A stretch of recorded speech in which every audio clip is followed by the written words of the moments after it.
안녕하세요, 불량TV입니다. 오늘 전해드릴 이야기는요, 홍명보 감독이 이끌고 나갔던 2014 월드컵 대한민국 팀에 대한 이야기입니다. 때는 브라질 월드컵이 열리기 1년 전인 2013년으로 거슬러 올라갑니다. 당시 한국 축구 감독은 조광래 감독이 경질되고 난 뒤 축구협회 회장의 부탁으로 전북 현대 감독 최강희가 임시적으로 아시아 예선까지 지휘봉을 잡기로 한 상황이었습니다. 어찌어찌해서 한국은 8회 연속 월드컵 본선에 진출에 성공을 했고, 약속대로 축구협회는 새로운 감독들을 후보에 올려놓고 고심 중이었습니다. 규네슈, 비엘사 등 외국인 감독들도 있었지만 실제 협상은 하지 않았고, 결국 지휘봉은 홍명보 감독으로 내정이 되었습니다. 올림픽 대표팀을 이끌고 동메달을 딴 홍명보는 이제 연령별 대표팀을 넘어서 성인 대표팀을 지휘하게 되었고, 월드컵 이후 아시안컵까지 계약 기간을 스스로 정했습니다. 축구협회는 홍명보 감독의 의견을 수렴했고 물신양면으로 그를 도왔습니다. 홍명보 감독의 감독 데뷔는 2013년 7월 동아시안컵이었습니다. A매치 기간이 아니라서 유럽파 호출이 불가능한 상황에 호주, 중국, 일본과 상대합니다. 호주를 한국 홈에서 상대했지만 무수한 슈팅을 날리고도 한 골을 못 넣는 일이 벌어집니다. 어차피 첫 감독 경기치고는 이 정도의 출발이 썩 나쁘지 않았다는 평가와 김진수의 발견이 그나마 위안거리였습니다. 두 번째 중국전도 크게 다르지 않았는데 세부 전술이 느껴지지 않는 답답한 공격으로 또 무득점으로 마무리가 됩니다. 일본전 역시 앞선 경기처럼 점유율은 많이 가져왔지만 상대 페널티 박스 안에서의 유기적이며 창의적인 공격은 발휘되지 못했고, 결국 일본의 역습으로 1대2 패배를 당합니다. 1승을 못 거뒀음에도 여론의 평가는 나쁘지 않았던 것이 홍명보 감독 스타일상 팀 만드는 시간이 걸린다는 점과 아직은 평가를 하는 게 섣부르다는 이유였습니다. 월드컵이 1년밖에 남지 않은 상황이었기에 축구 팬들은 홍명보에 대해서 너그럽게 봐주었고, 이후 8월 열린 평가전 페루전에서 또 무득점 무승부를 거두면서 버스링크 이후 최장기간 영승 감독이란 불명예를 받고 맙니다. 홍명보 후에 해외파가 합류한 시점은 2013년 9월 이청용과 손흥민, 구자철, 지동원 등 유럽에서 뛰고 있는 8명의 선수가 대표팀에 합류했습니다. IT와 크로아티아를 한국으로 불러서 한 경기였는데 한수월의 IT를 상대로 4골은 터뜨렸지만 심판의 이상한 판정과 2골이 페널티킥이었습니다. 크로아티아 1.50급을 상대로 한 경기에선 제공권에서 밀리며 2골 모두 헤더골을 내줍니다. 크로아티아의 주전급이 대거 빠지고 월드컵 예선까지 치르고 온 상태였기 때문에 홍명보 감독의 선수 기용과 전략에 사람들이 의구심을 품기 시작합니다. 그나마 공격진에서 이청용의 창의적인 패스와 그간 원톱 기근에 시달렸던 대표팀의 단비 같은 이근호가 등장한 점은 고무적인 일이었습니다. 10월 말레이전에서 또 세트피스에서 실점을 내주게 되면서 홍명보 감독의 세트피스 수비 전술이 허술한 게 아니냐는 말이 나왔습니다. 11월이 되면서 마인츠의 박주호가 윤석영의 부상으로 대체 발탁됩니다. 이때 한국 축구는 A매치에서 거의 모든 경기를 국내에서 치르게 되었는데 당시 경기 하루 전 입국한 스위스를 격파하면서 자신감을 얻게 됩니다. 다음 평가전인 러시아와 경기에서 정성용 골키퍼가 이상한 판단으로 실점을 내줘 패하면서 홈경기만 치른 이점을 이제는 버려야 하며 정성용에서 김순기로 바꿔야 한다는 목소리가 커져갔습니다. 2014년 1월은 한창 유럽리그가 진행 중이었기에 미국 전지훈련은 아시아 클럽에서 뛰는 선수들 위주로 꾸렸고 2명이 퇴장당해서 자멸한 코스타리카 경기에서 이긴 걸 빼면 멕시코전, 미국전은 한 골도 넣지 못했을 뿐만 아니라 2경기에서 6실점을 허용합니다. 특히 미국전은 상대 감독이 클린스만이었죠.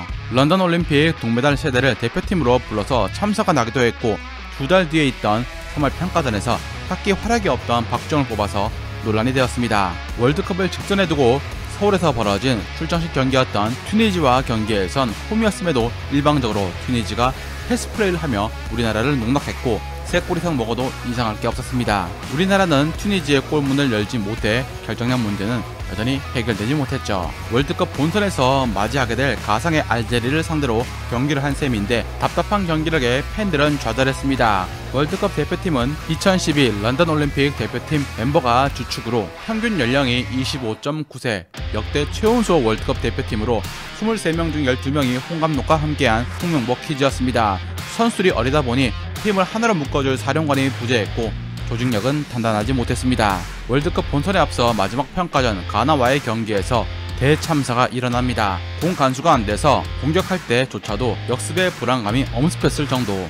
월드컵 본선이 코앞인데 공격 전술이 뻥축구를 구사했고 가나가 3골을 넣은 후 주전 선수를 대거 빼자 드디어 공격이 풀렸습니다. 조던 아이유에게 해트트릭을 허용하며 한국은 유효 슈팅 1개만 기록하며 무너지고 말았습니다. 첫 상대인 러시아뿐만 아니라 알제리, 벨기에가 월드컵을 앞둔 평가전 3경기에서 모두 2승 이상을 거두며 호조의 컨디션을 보여줬기 때문에 한국은 비상에 걸립니다. 특히 소속팀에서의 활약이 선발 기준임을 먼저 제시했던 홍명보 감독이 이 원칙을 저버리고 박주영을 뽑아 논란이 가중되었습니다. 베테랑 이동국과 차돌이도 빠진 것이 대표팀 분위기에 끼쳤고 영향은 첫 경기인 러시아전에서 드러납니다. 올림픽 대표 시절 주장이었던 구자철의 어깨가 무거워졌고 한국은 첫 경기인 러시아전을 지지 않는 경기로 삼았습니다. 러시아와 무승부를 거두고 알제리전에서 1승을 거둔다는 전략이었죠. 러시아는 월드컵 유럽 지역 예선 10경기에서 5골만을 실점을 하며 조 1위로 본선에 오른 강팀이었습니다. 그럼에도 한국 선수들은 이 같은 러시아를 맞아 전혀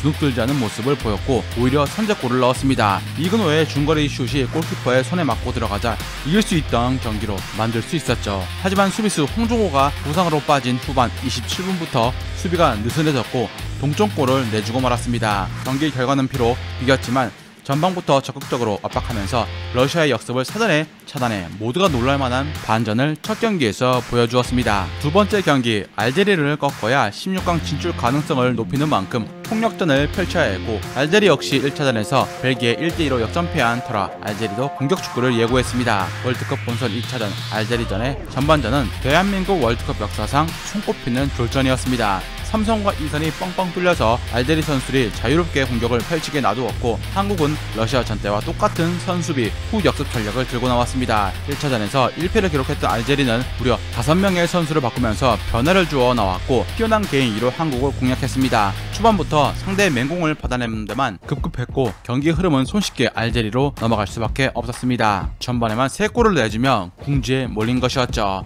선수 선발 문제로 논란이 있던 박주영이 선발로 출전을 했고 또 침묵을 했습니다. 1무 1패를 기록한 대표팀은 대략 16강 진출이 무산되었습니다. 대표팀은 벨기에와의 최종전에서 큰 점수차로 이기고 러시아가 알제리에게 1점 차로 승리하길 바라야 하는 상황이 돼버린 것입니다. 불안한 수비 조직력, 단조로운 용병술, 젊은 선수들의 경험 부족과 그라운드 내 리더 부재 문제가 해결되지 않고 또 반복적으로 드러났습니다. 홍명보 감독의 보수적인 성향은 2대4 대패라는 결과를 가져왔습니다. 반면 알제리 감독 할릴 호지치 감독은 대회 전부터 K리그의 모든 분석을 끝냈죠. 이용과 윤성영의 좌우 풀백 조합은 브라히미와 벤탈렙을 제어하지 못했고 중앙수비 김양건과 홍정호는 수비 뒷공간을 허용함과 더불어서 세트피스에서 마크맨을 놓치며 추가골을 허용하고 말았습니다. 한 달도 안 되어서 한국은 또 4실점 경기를 만들어냈고 16강의 경우의 수는 사실상 물 건너갔다 봐도 무방했습니다. 조별리그 마지막 벨기에와 경기는 한국이 3골 이상 차이로 이겨야 16강을 갈까 말까한 상황이었습니다.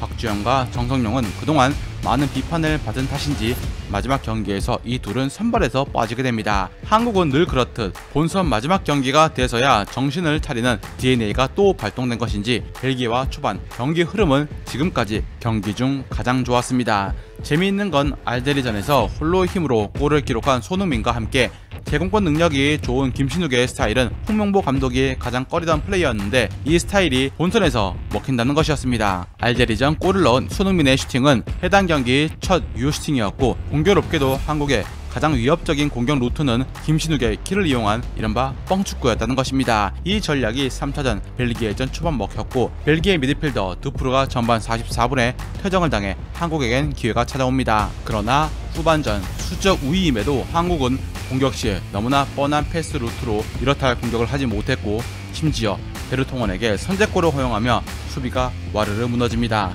특히 윤석영은 절망적이었는데 분데스리가에서 활약 중인 박주호를 1분도 쓰지 않은 게 아쉬웠습니다. 기성용, 이청용, 구자철 등 능력 좋은 선수들을 제대로 활용하지 못한 채 이렇다 할 섬세한 공격 세부 전술은 보여주지 못하고 경기가 0대1 그대로 끝이 납니다. 1998년 이후 월드컵 최악의 성적을 받으면서 한국은 귀국행 짐을 싸야 했습니다. 처음으로 1승도 하지 못한 월드컵이 되어버린 것이었죠. 축구협회가 키운 홍명보 감독은 실패했고 아시아컵까지 맺은 계약기간 2년은 1년도 안 되어서 2014년 7월 10일 홍 감독의 자진 사퇴 발표로 끝이 났습니다. 즐겁게 보셨다면 구독과 좋아요 클릭을 부탁드립니다.